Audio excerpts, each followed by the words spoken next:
Hi, good day.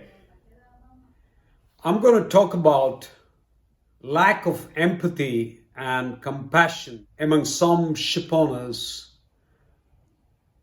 charterers, industry stakeholders. I'm going to compare two incidents today. One, a 40,000 ton bulk carrier built in 2019, owned by a Japanese company and registered at Panama. She was detained in Antwerp. Why was she detained? The Vietnamese crew on board were not relieved in time, and some of them were on board for about 21 months. The normal crew contract on any merchant ship is roughly between 4 to 9 months on board. And the Maritime Labor Convention stipulates a maximum of 11 months on board. That means no seafarer shall remain on board without a vacation for more than 11 months on board. Or in other words, in every 12 months period, the seafarer should get 1 month of vacation.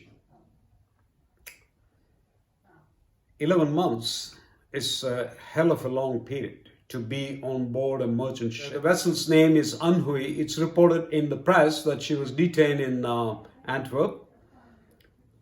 And I wonder, why did the ship owner, the ship manager, who was managing the ship as per ISM code, International Safety Management Code, the charter and the operator, don't they have empathy and compassion for their crew who are on board for 21 months on board? And they are waiting for a port state control inspector in Belgium to come and detain the ship, wake up, and change all the crew.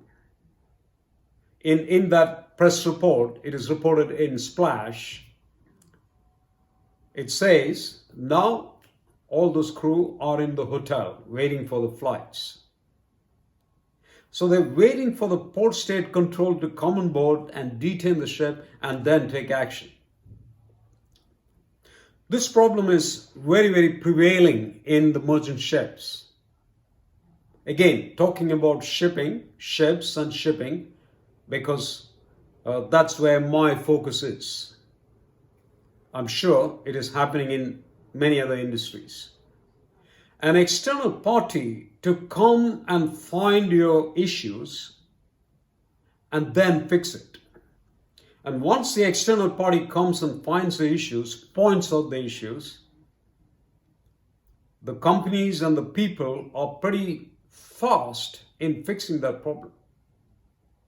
So the question is, why can't they fix it proactively? So this is an external party coming and pointing it out and fixing it is reactive. But we can be very proactive and do these things ourselves. My question, the second question is, we all heard about the catastrophic maritime accident on 25th of July last year on the pristine shores of Mauritius, where the 288,000 ton bulk carrier, not too old, a modern ship, she ran aground on the shores of Mauritius, spilled oil, 1,000 metric tons of fuel oil, broke up into two on 6th of August, and then the forward part, the hull forward of the ship's accommodation broke free, and she was towed the forward part of the vessel was towed to sea and scuttled. If you search the internet, you will see the forward part of the ship, the bow of the ship's vertical like this and sinking. They filled up water in all the cargo hold and they sank that ship, scuttled the ship. And the stern part is still on the reef and they are trying to break it free and scuttle it again. So, why did that incident happen? Again, a Japanese ship owner, Panama flag, common in both these incidents, a Japanese ship owner, Panama flag, and this one, the Wakashio, was also chartered by a very reputed, high-profile charterer and operator, Mitsui OSK Line, Tokyo. After the accident,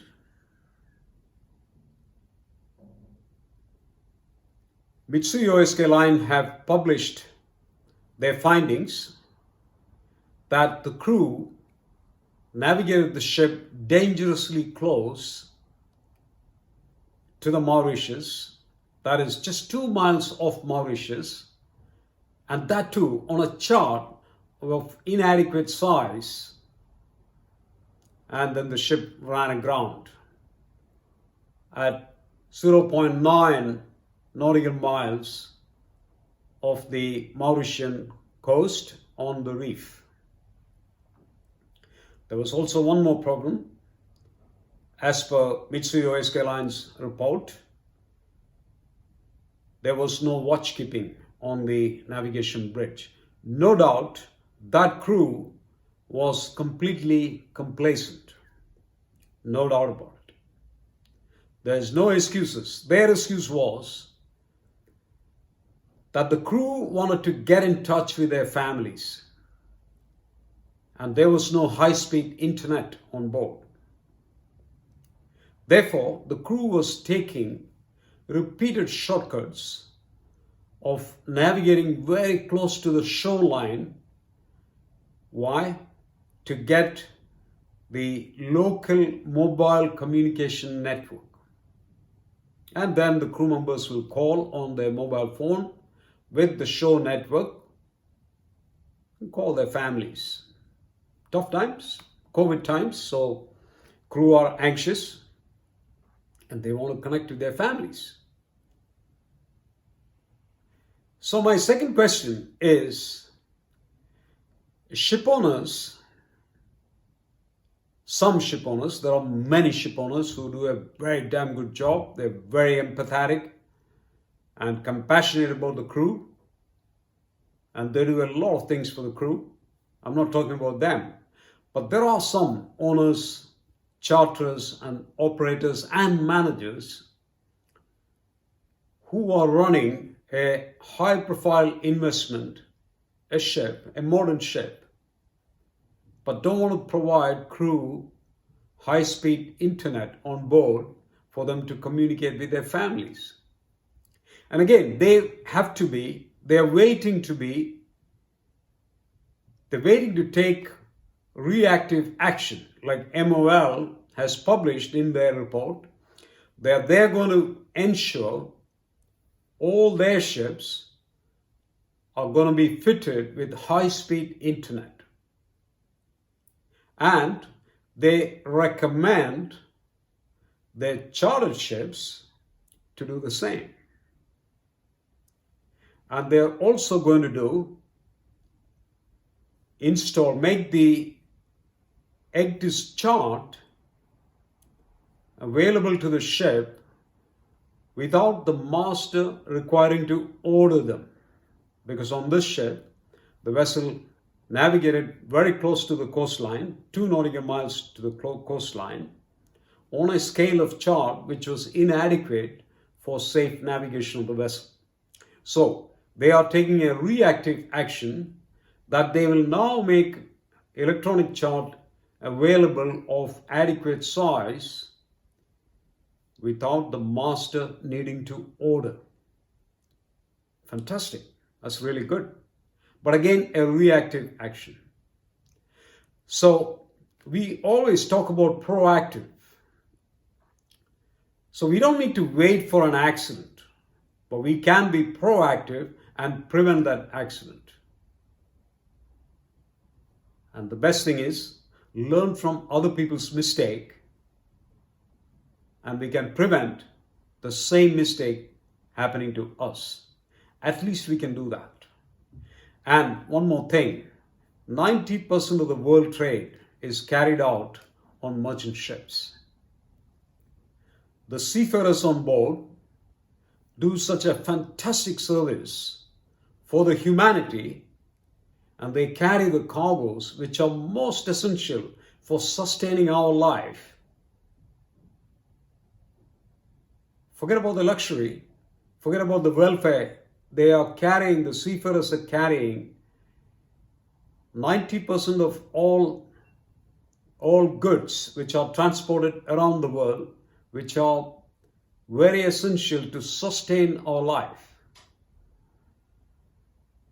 And they need to be seen with some empathy and compassion. When people are investing in modern ships, they can't provide internet on board, and they close their eyes on crew who are 21 months on board and waiting for a port state control inspector to come and detain the ship and relieve that crew. That is not correct. So we need to think about that. So of course the charterers and the operators, when they charter in ships, they also need to see a little more in depth of that ship, what they are taking in. Now, the first question to ask, how long is the crew on board? End of the day, we want safe transportation.